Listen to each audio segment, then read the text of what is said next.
Lantas, apakah kita berpuasa, kemudian otomatis kita menjadi orang yang bertakwa? Al-Imam Al-Ghazali membagi puasa itu menjadi 3 tingkatan.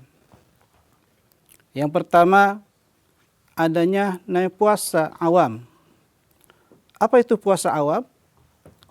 Ia menjaga mulutnya, menjaga perutnya, dan menjaga kelaminnya daripada sesuatu yang membatalkan puasa.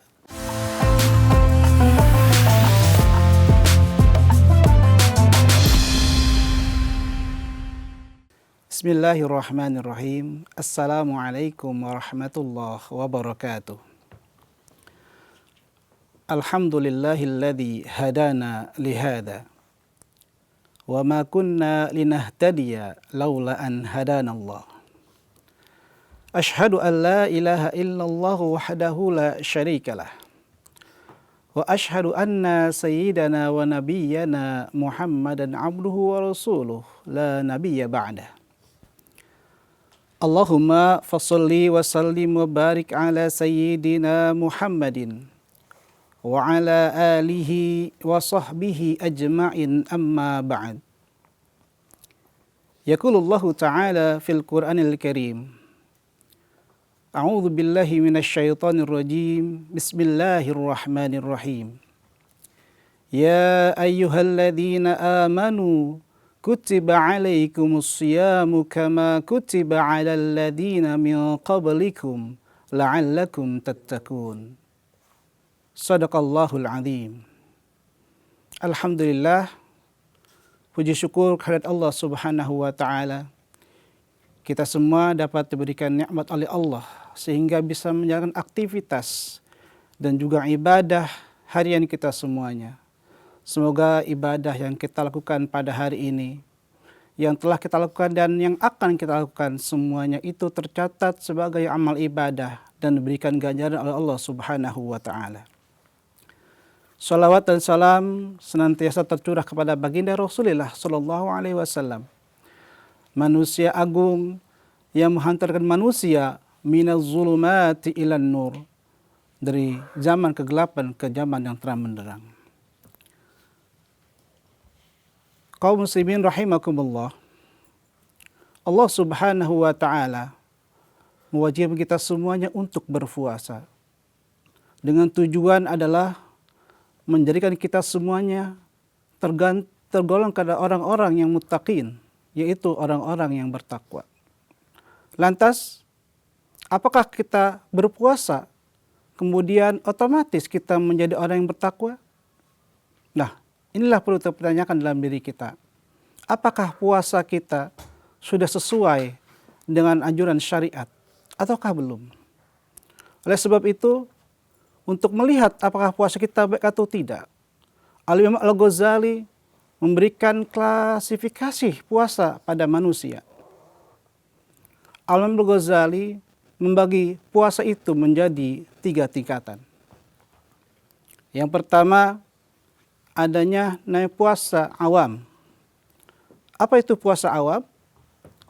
Ia menjaga mulutnya, menjaga perutnya, dan menjaga kelaminnya daripada sesuatu yang membatalkan puasa dan juga dari perbuatan yang mengandung syahwat.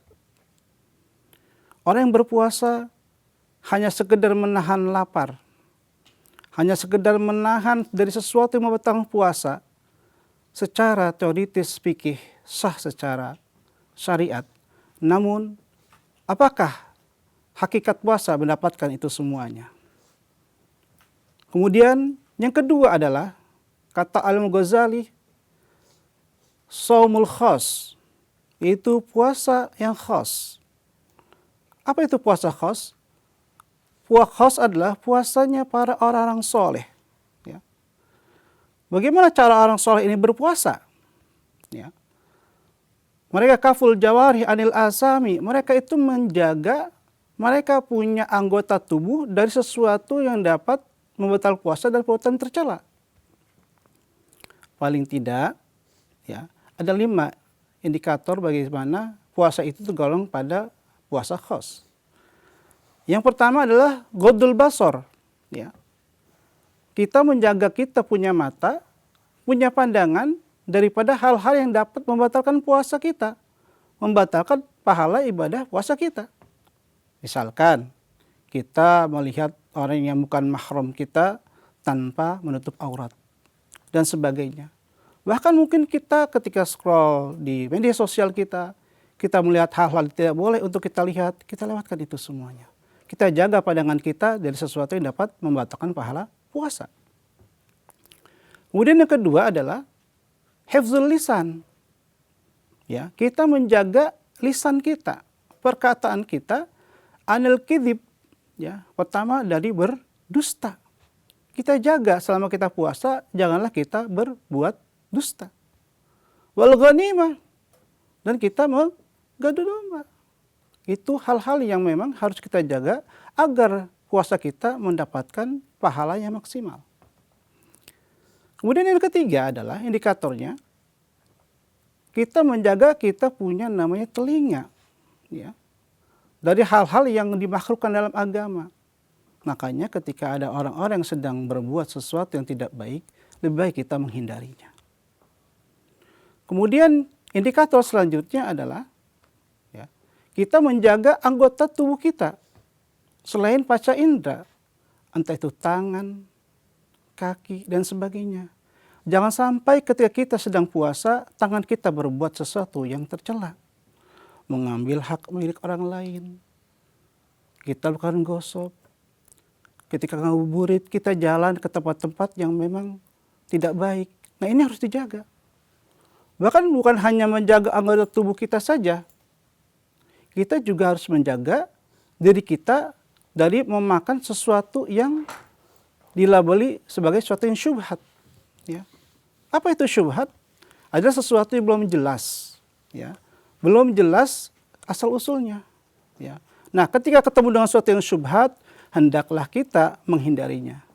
Innal halala bayyinun wal harama bayyinun wa bainahu umurun mushtabihatun la ya'lamuhunna katsirum minan nas. Ini yang kadang manusia tidak tahu apa itu syubhat. Kalau yang halal itu jelas, yang haram itu jelas, di antara keduanya ada namanya syubhat. Oleh sebab itu kita harus menghindari yang syubhat. Kemudian selanjutnya adalah kita menjaga kita punya hati. Ya. Jangan sampai ada iri, dengki kepada orang lain. Ya. Kita punya pikiran juga jangan sampai kita berpikir hal-hal yang negatif. Kita fokus kepada Allah. Dan juga kita fokus ibadah kita kepada Allah. Tidak ada yang lain kecuali Allah. Ya. Oleh sebab itu, kalau kita sudah menjaga diri kita, menjaga kita punya hati, punya pikiran, insya Allah kita termasuk dalam kategori puasa yang ketiga, yaitu puasa khasil khas, yaitu puasanya para nabi dan para rasul.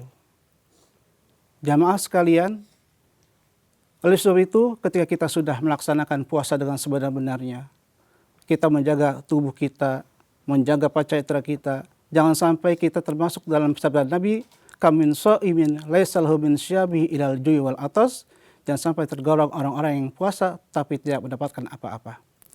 Sekian, terima kasih, saya Mustaqih dari Dompet Du'afa. Wassalamualaikum warahmatullahi wabarakatuh.